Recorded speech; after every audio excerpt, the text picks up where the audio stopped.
Bon dia, nens i nenes. Doncs avui som 23 d'abril i és Sant Jordi i nosaltres us volem explicar una llegenda de Sant Jordi una mica diferent.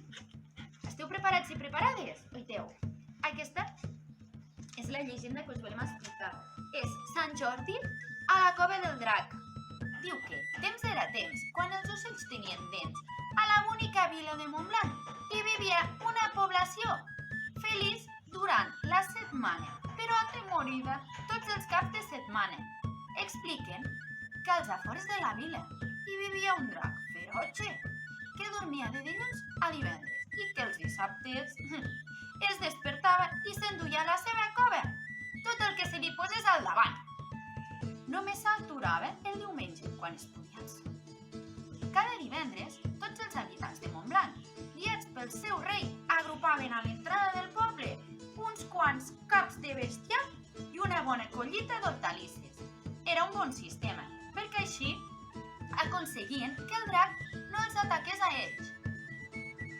El problema, però, va arribar quan ja no va quedar cap vaca per munyir, ni cap ovella per esquilar, ni un trist enciem per endur-se al pap. Tot s'ho emportava el drac.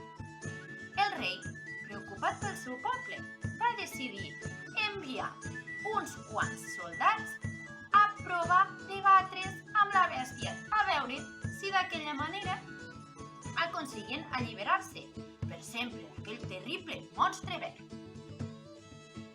Un escamot de soldats va anar a trobar el drac, guiats pels cartells que anunciaven la cova del drac.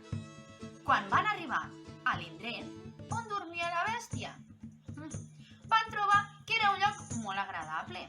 El primer que van veure va ser una llarga taula de fusta, molt ben parada, com si s'hi anés a celebrar un gran banquet. Els soldats es miraven i no entenien res. Llavors va aparèixer el drac. Feia 4 metres d'alt per 2 d'ample i duia un davantal rosa lligat a la cintura. El drac se'ls va acostar i els va convidar un per un a seure's a la taula llarga que hi havia. Morts de la por, els soldats li van anar fent cas. El drac llavors els va omplir els plats d'un deliciós estofat de vedella amb patates. Els soldats, per indicacions del drac, el van haver de tastar. «Mare meva!», va dir un soldat, «això és boníssim!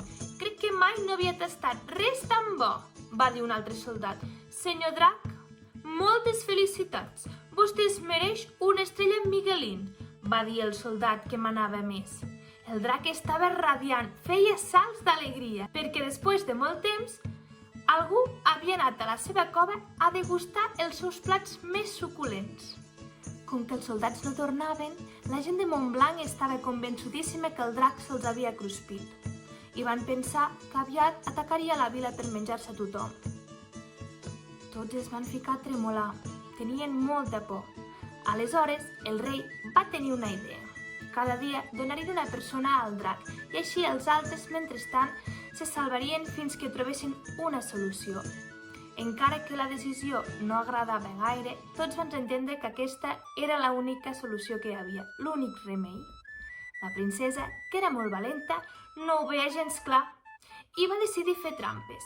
Va posar a tots els papers el seu nom i, és clar, el dia del sorteig va sortir escollida ella. La princesa va pujar a un cavall blanc i es va allunyar, mentre tot el poble plorava desconsoladament. En arribar a la cova del drac, la princesa va trobar tots els homes del seu pare estirats per terra dormint. Va saltar per sobre de totes les panxes dels soldats, una per una, fins que va arribar a l'entrada de la cova. Allà, sabeu què hi va trobar? Hi va trobar un drac immens, amb un davantal de color rosa, que estava rentant els plats, i la princesa s'hi va acostar molt enfadada i li va dir: «Pots saber què significa tot això? Què has fet amb els soldats del meu pare? I exigeixo una explicació». El drac va fer seure la princesa a la taula i li va servir un plat de caragols a la llauna. La princesa no entenia res, però va decidir aprovar aquell plat, i sobretot perquè feia molt bona cara. dos. Tant li va agradar que la princesa va suplicar al drac que li permetés l'honor de fer d'aprenent de cuina al seu costat. Mentrestant, al poble, el rei, que estava molt trist, va convocar els seus consellers i els va manar que trobessin una solució al problema. Van mirar i remirar tota la mena de llibres durant un dia sencer, fins que un d'ells va exclamar: «Eureka! Que hem de convocar el cavaller de Sant Jordi!» Tothom creia que el cavaller Sant Jordi era un gran heroi, però d'heroi en tenia la punta del nas. Era un poruc de mena i mai no s'havia enfrontat a cap bèstia ferotge. El rei, en veure'l, el va armar, li va donar un cavall i el va enviar a trobar el drac. El pobre cavaller va arribar fins a la cova del ferotge animal i en veure tots aquells soldats escapats per terra es va posar a tremolar de por. Després va veure la princesa fent la migdiada sota un arbre i es va pensar que era morta. I finalment el va veure. Allà davant tenia el famós drac de Montblanc. El drac, en veure que tenia una nova visita, s'hi va acostar corrents per convidar-lo a seure a taula. Però de l'ensurt, el cavaller de Sant Jordi es va desmaiar, amb tanta mala sort que va anar a caure damunt d'un roser. A Montblanc passaven les hores i el rei estava tan impacient que va decidir que seria ell mateix qui anés a trobar el drac.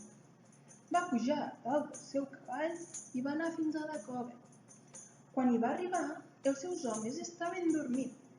La princesa intentava despertar el cavaller Sant Jordi, que s'havia desmaiat damunt d'un roser, i el drac estava preparant una infusió relaxant per al cavaller. «Però es pot saber què hi passa aquí?» va dir el rei. La seva filla li va explicar que el drac era el millor cuiner que havia vist mai i que els seus homes estaven fent la migdiada després d'un gran tiberi. El rei, llavors, ho va entendre tot i va manar als seus homes que des d'aquell dia es dediquessin a portar els millors aliments de la comarca, perquè els pogués cuinar i oferir a tot el poble. Així ho van fer, i a la princesa, val a dir-ho, es va convertir en una excel·lent ajudant de cuina. I el cavaller va viure tranquil i feliç per sempre més, servint les taules de la cova del drac. El nou restaurant de Montblanc, on gent de tot el món s'aturava a degustar els excel·lents plats que s'hi servien.